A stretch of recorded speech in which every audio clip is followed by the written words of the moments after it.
नमस्कार। मैं इस वक्त मौजूद हूँ दिल्ली के विकासपुरी विधानसभा में। इस वक्त हमारे साथ मौजूद हैं सोनिया शर्मा जी, जो कि परमार्थ कोऑपरेटिव सोसाइटी की प्रधान हैं। आइए इनसे सीधी बात करते हैं। सबसे पहले मैम, आप अपने एक छोटा सा परिचय दीजिए। जी, मेरा नाम सोनिया शर्मा है और विकासपुरी में हमारी 35 सोसाइटीज़ हैं, जिसकी एक फेडरेशन है, federation of cooperative group housing societies. तो मैं उसकी भी अध्यक्षा हूँ और परमार्थ कोऑपरेटिव ग्रुप हाउसिंग सोसाइटी की भी प्रेसिडेंट हूँ। और उत्तरी रेलवे मजदूर यूनियन नॉर्दर्न रेलवे की मैं सेंट्रल प्रेसिडेंट हूँ।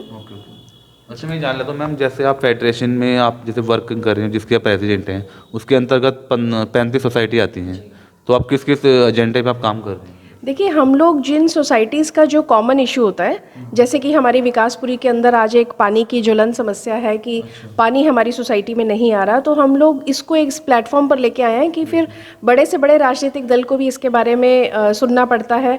और उससे पहले हमारे यहाँ पर एक कृषि अपार्टमेंट की सोसाइटी है, उसके सामने एक खाली लैंड पड़ा था जिसके अंदर काफ़ी अवैध कब्जा था, कुछ मतलब ऐसी आपत्तिजनक गतिविधियां भी होती थी। तो हमने उसके लिए एलजी सर को लिखा और उसके ऊपर कार्रवाई भी हुई और आज वो लैंड एकदम क्लीन है। तो इस तरीके जो कुछ ऐसे ज्वलंत मुद्दे होते हैं जिनके ऊपर सारी सोसाइटीज़ को मतलब असर हो रहा होता है, तो हम उन मुद्दों को उठाते हैं। मतलब आप एक महिला होते हो मैम, आप इतने बड़े स्केल पे काम कर रही हैं, तो काफ़ी चुनौती आपको आती होंगी मैम। देखिए, बात इसमें महिला और पुरुष की नहीं होती है कि काम करने का जज्बा होना चाहिए। और रही बात चुनौतियों की, तो काम करने का मजा ही उसमें है जहाँ लगातार चुनौतियों का सामना करना पड़े।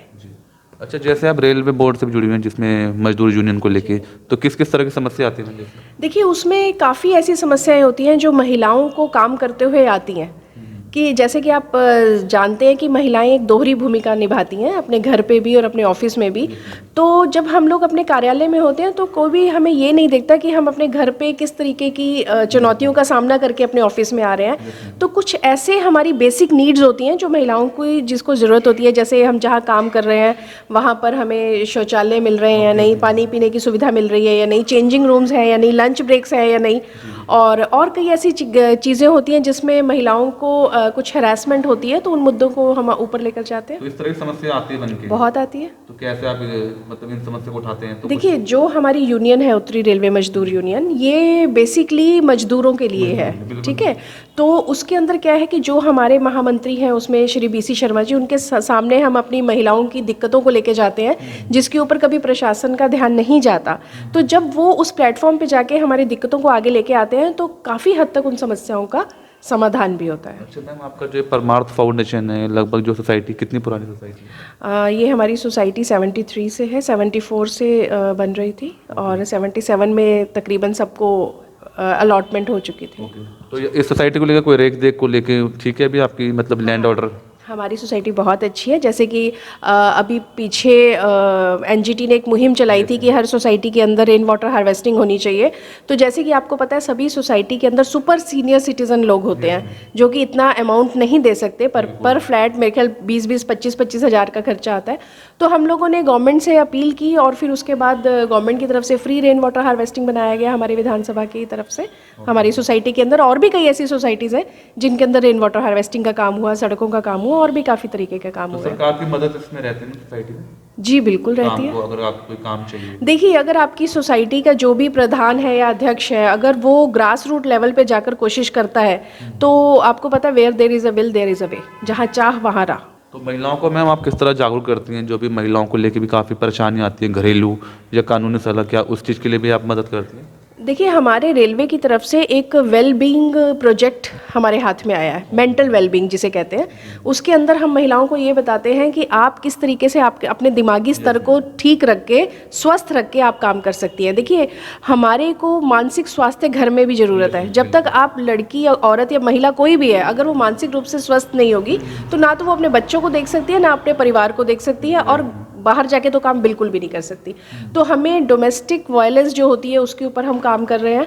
घरेलू औरतों के ऊपर कई बार उनको नहीं पता चलता कि हमारे साथ क्या अन्याय हो रहा है, तो हम उनके प्रति उनको जागरूक करते हैं, उनको अवेयर करते हैं कि आपके साथ क्या दिक्कतें हैं क्या नहीं। इसके अंदर, इस प्रोजेक्ट के अंदर बहुत बहुत अच्छी खूबियाँ हैं जो कि बहुत ही सारांश में मैं आपको नहीं बता पाऊँ। तरह की प्रॉब्लम, समस्या, बहुत तरह की प्रॉब्लम्स आती हैं महिलाओं को कि उनको खुद ही नहीं पता होता कि वो मेंटल स्ट्रेस से गुजर रही हैं। तो उनको उसके प्रति अवेयर कराना कि इस वक्त आप मेंटल स्ट्रेस में हैं हैं और आपको हम इस चीज़ से कैसे निजात आप खुद पा सकते हैं, उसके बारे में उनको जागरूक करना।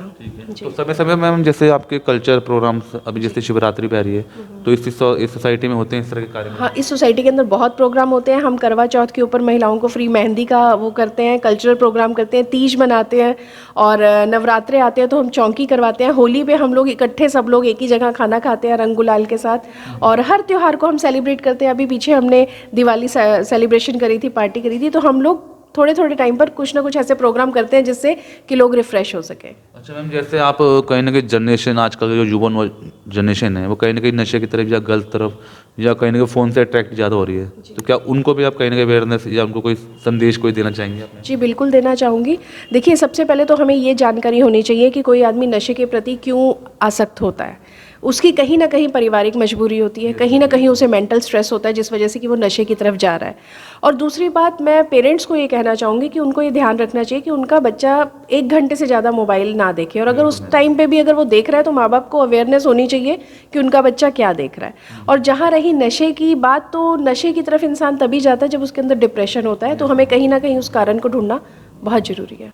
और सुनीता जी, और छोटी सी कोई अपील अपनी जनता में आप कुछ कहना चाहेंगे? देखिए, मैं एक महिला होने के नाते मैं अपने समाज से, अपने भाई पुरुषों से ये ज़रूर कहना चाहूँगी कि जब आपको पता है कि आपकी बहनें, आपकी माताएं, आपकी बेटियां बाहर निकल रही हैं जॉब करने के लिए, तो उन्हें कहीं ना कहीं आपका सहयोग चाहिए। आपको उनको पूछना चाहिए वो परेशान क्यों हैं। जहां हम एक तरफ समानता की बात करते हैं, तो आपने देखा होगा ऐसा कभी नहीं होता कि जब कोई लड़की या बेटी या महिला ऑफिस से घर आती है तो बहुत कम लोग होते हैं जो उनसे ये पूछेंगे कि आप पानी पियेंगे या कहीं चाय पियेंगे। वो अपना पर्स रख के सीधा किचन में घुसती है अपने लिए चाय बनाने के लिए। तो अगर आप चाहते हैं कि हमारी बेटी, हमारी बहनें आगे बढ़े, तो आप हमें उनका सपोर्ट जरूर करना चाहिए। ठीक है जी। तो ये हमारी सीधी बात सोनिया शर्मा जी से, स्टार सिटी के साथ मैं जितेंद्र गुप्ता।